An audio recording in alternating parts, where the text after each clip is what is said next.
right, Dave, I got this theory I want to pitch at you. Okay. And so what do you think is the most important thing that we are facing right now politically? What's the most important issue that our politicians should be working on? Well, they got baseball steroids pretty much taken care of, so I don't know. What's in your? Where are we going today, Tony? Well, just stick with me. I'm with you. Just what do you think?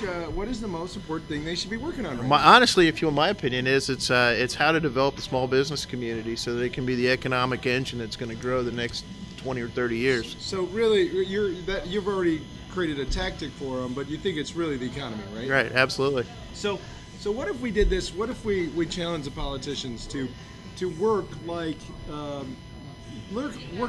small business people, work like small business owners, where they actually got paid a commission on the gross national product or the gross product of whatever area they were in charge of managing, and they got commissioned on the net return on whether that went up or down, and then they had to pay a fine on whether or not. Yeah, you would not see many politicians doing that. Yeah. Well, I mean, there's probably enough benefits they get on the upside. Sure. Knowing where the bodies are buried, that we should be able to look them in the eye and say, hey, why don't you get paid on commission based on the return on how well you managed? Well, it's interesting. I was just talking to Gary, who was just on the bus, talking to him about the idea of commission and really the disconnect as more and more people move into small business, the idea of pay per performance.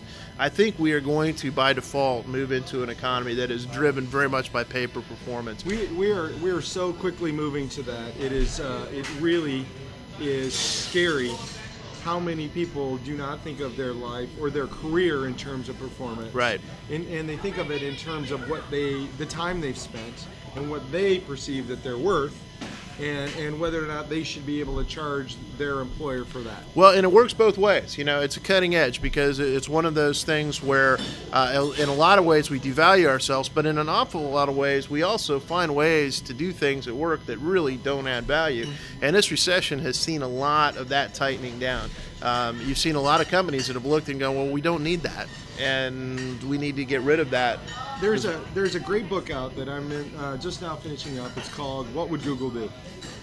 And the whole concept is this idea of small is the new big, and that we are quickly achieving this equalization of freedom of distribution and freedom of productivity. Right. Meaning that through the tools online, that the best is truly rising to the top because the users are voting them that way. Right. And I think when you see that happening, this paper for performance world even becomes that much more possible to happen because somebody that has the best way to accomplish something can quickly get moved to the top because the users have voted on it. Yeah, and in another book that I know you're familiar with, but Daniel Pink's A Whole New Mind talks a lot about how the knowledge worker of the late 20th century and today, who has created a value because they knew something and could do something, is now moving towards the more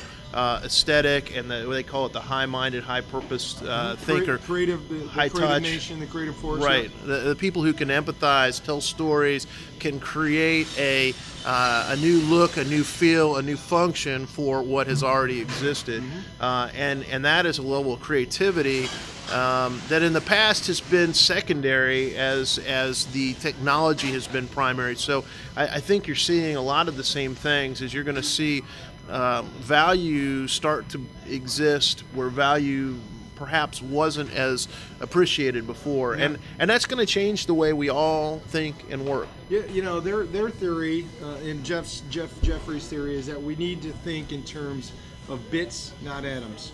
That we need to figure out how to move our economies, the economy that drives the nation, to more of a technological, and even beyond that, a value creation through innovation and through technology, allowing the best ideas and creativity to move to the top, and that people want to design their own experience as much as possible.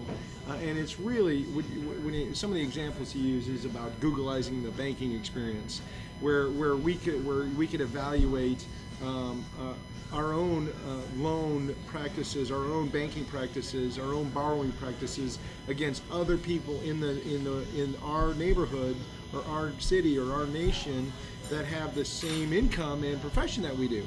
So they'd say, hey Dave, you're spending a little too much money in the restaurant business or the restaurants, and you need to taper that back compared to the mean income for the space that you're in, or compared to the people that in your comparative income, you're spending 30% less on a car, so you're able to spend 20% more out to eat. Just looking at that aggregated data on the fly and being able to make better decisions as an individual because we have that at a push button access.